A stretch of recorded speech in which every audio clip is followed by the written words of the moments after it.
Hello everyone and welcome back to our YouTube videos. This week we are exploring William Blake's poem London. Okay, first things first, who is William Blake, our poet of London? Now, William Blake is understood and known as one of the leading figures in the Romantic period of poetry. Okay, now romantic poetry does not mean romantic love poetry. It usually follows ideas around being in awe of nature, supporting of nature, and condemning industrialisation. Okay, so those are some of the more basic ideas around romanticism. In Blake's poetry, and specifically London, there are clear indications of dissent, which means he opposes ideas that are common in society. And he goes against the norms of political, social, and economic rationality, but also he argues against some religious beliefs. Okay. He is very, very keen in his poem to explore ideas around liberation, okay, this idea of freedom. And he takes a very, very radical direction in comparison to in comparison to the Enlightenment period. Now, a little bit about the Enlightenment period. So the Enlightenment period is the name of the period of discovery and learning that flourished from about 1680 to 1820. And he believed that these ideas that were being developed were oppressive, and he actually stated that these ideas are sort of exemplifying that prisons are built with stones of law. Okay, he really, really felt like humanity in society, particularly in London, created prisons through the government and the government rules. Okay, if we think about that Enlightenment period, it's really important to think about the irony of the poem London. Okay, at this time of writing, London was a thriving hub of commerce. It was the central organ to the British Empire, which would have obviously made Britain this global power, and it was very, very extremely wealthy. Okay, and that wealth came from Britain's colonial empire and its active involvement in the transatlantic slave trade. Okay, and the irony here is that despite that wealth and despite the power that London had and the British Empire had, its own citizens are living in complete destitution and are being neglected by those in charge. Okay, this is what William Blake is trying to fight against. Okay, a little bit more context behind our poem London. It's important to remember that the French Revolution inspired lots of London radicals and reformers to increase their demands for change. One of those being predominantly William Blake, okay? And he used his poetry to support this ongoing revolution. This revolution inspired in people the calls for moderation and stability, and the government actively tried to suppress and stop this radical activity. We also, as I've mentioned previously, in Blake's London, the condition of the poor and their children was beginning to receive more attention from social reformers, and you will also know that from your study of A Christmas Carol. Improvements in hygiene and medical knowledge had led to increased life expectancy, but the rise in the population, the poor harvest, and the war created serious hardships. Orphans and illegitimate children of the poor could be sold into apprenticeships that offered meagre prospects. So, as you see in the poem, you've got the reference to the chimney sweepers, and these are young boys who were used. You've also got the reference to the prostitution, and there were real dire housing conditions in Blake's London. Okay, and these were continuing problems that some, social reformers were actively trying to support. Okay, before we dive into the language analysis of the poem, it's really important to look at the form and structure of London. If you are analysing the form and structure of a poem, it really up levels your analysis, because you are showing an examiner that you have a really, really secure understanding of the poem. So the first structural technique that we're going to look at is the ABAB rhyme scheme. Okay. Now, there are different interpretations of this rhyme scheme. The first one is that it could indicate the repetitive cycle of poverty that those in London are experiencing. It could also indicate the monotonous, which means boring and tiresome, indoctrination that lower class people face in refusing to acknowledge their strife.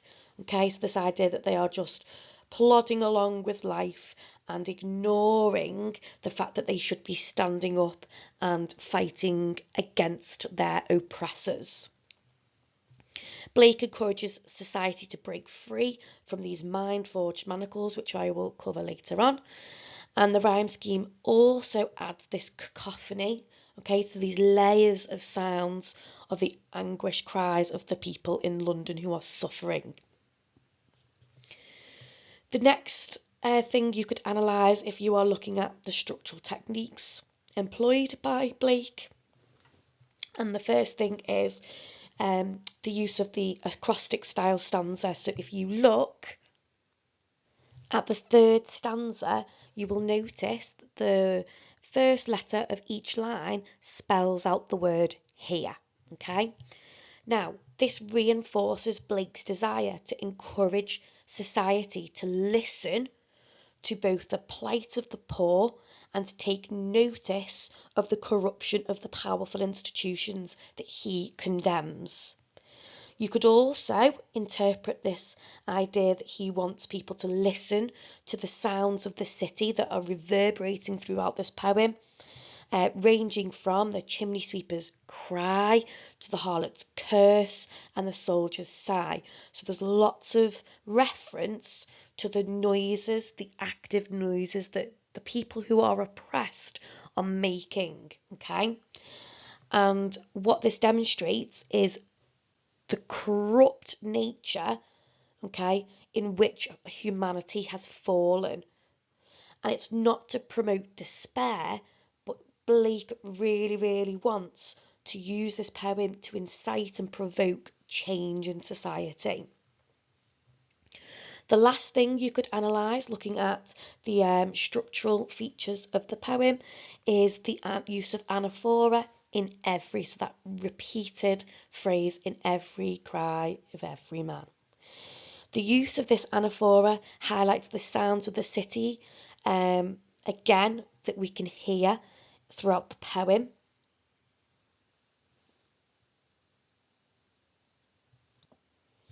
But you can also look at this idea that Blake is emphasising that this is a universal problem, okay?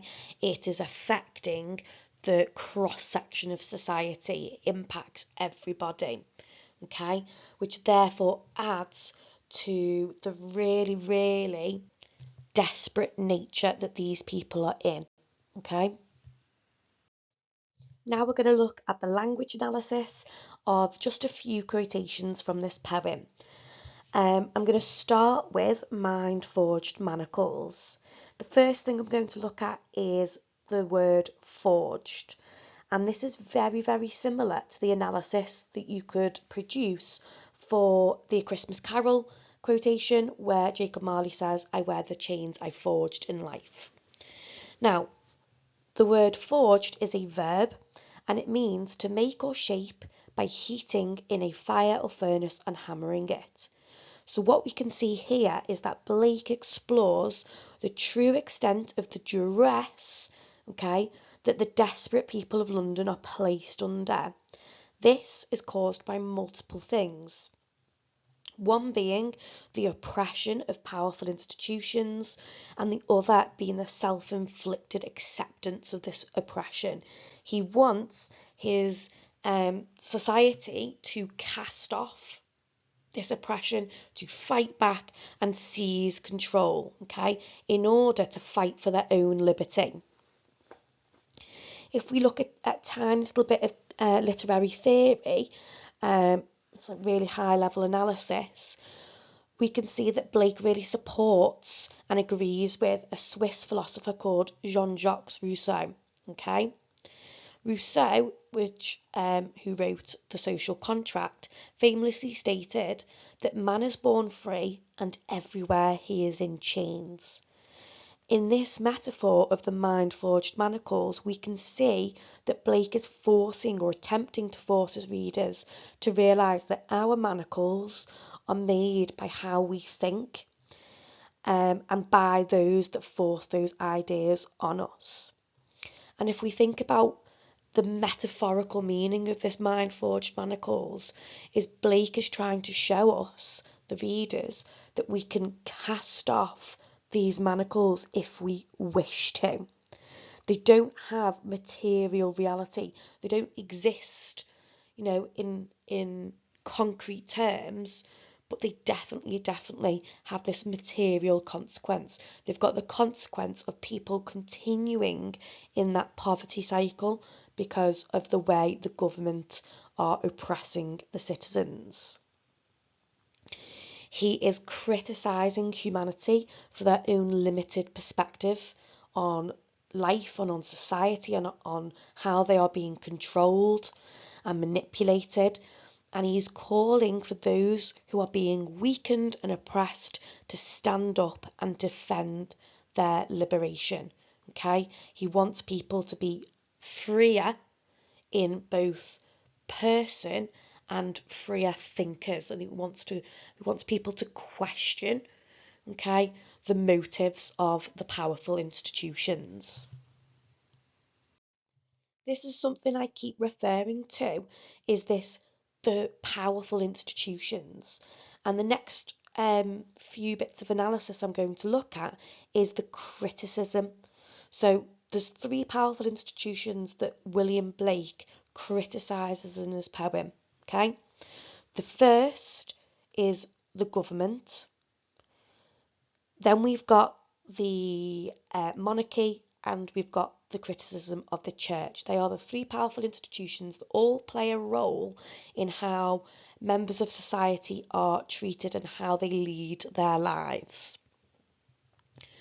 The first institution is the government, and we can see this criticism of the government in the quotation, "The chartered Thames does flow."